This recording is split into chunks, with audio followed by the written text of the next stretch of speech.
tell you how much that means to me. Thank you so much. Well, good afternoon. The last time I was in this building was one of the most meaningful days of my life, and certainly of my congressional service. And it was an event welcoming 2 Syrian refugee families. And they were sitting right here, one there, one here.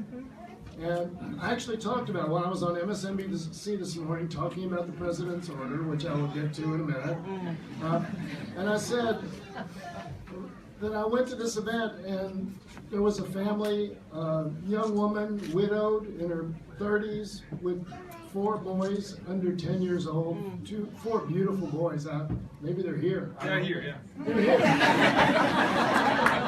Good.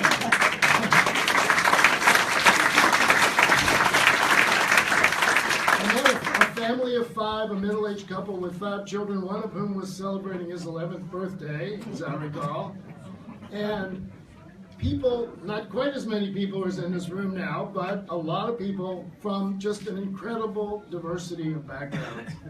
And that's what this country is, it symbolized this country, it symbolized this community, it symbolized every reason that I'm in public service and so many are. And then I had to put up with what happened yesterday and is happening today. And I will say, without any fear, that I am ashamed of my country today. Yes.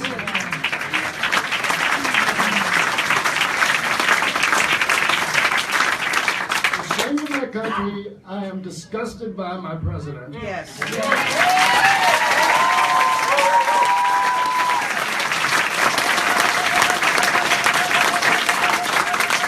I'm disgusted not only by his insensitivity and his immorality, but by his absolute lack of knowledge and understanding, and his unwillingness to learn, and his seemingly indifference to caring about learning. Yeah. Yes. And I read somewhere that the odds of an American being killed by a refugee is 3.64 billion to 1. Oh, wow. And yet, we have this draconian order signed yesterday aimed exclusively at Muslims that says everything that is antithetical to our history, our traditions, our values. Yes.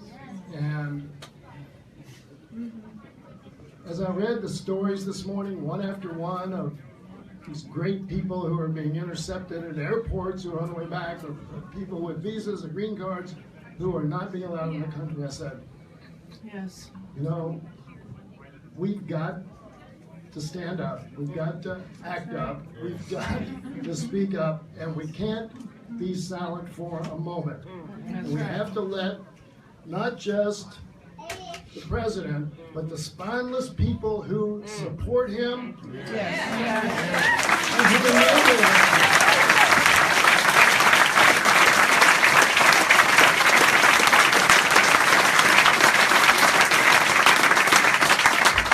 Spineless ones who support him and enable him in Congress and out, that they are acting in a very un-American way. Yes.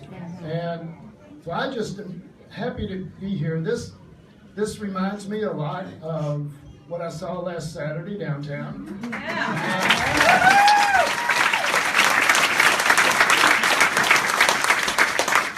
An incredible pushback against what we're seeing now in our federal government, and to a certain extent at the state level as well. And a spirit, an energy, a resilience, and a commitment to fight all of this BS that is not being done for any rational reason. It's being done strictly for political posturing reasons. Yes.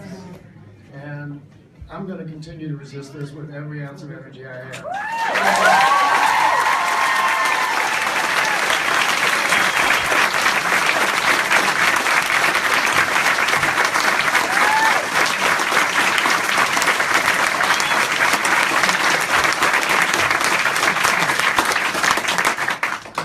confront my colleagues who are not willing to speak out against this.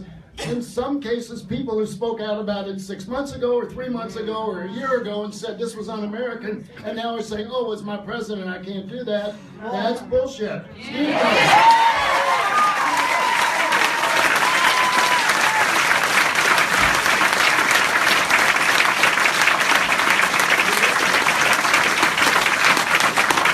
I know you have lots of speakers and a long afternoon, so I'll conclude. But I just want to say thanks to everyone who's come out to show solidarity for your neighbors, your friends, your fellow countrymen, people from around the world who are here because they chose to be here, because this is the kind of country that is not reflected by what we've seen the last couple of days. That's right. This is a That's better right. country than that.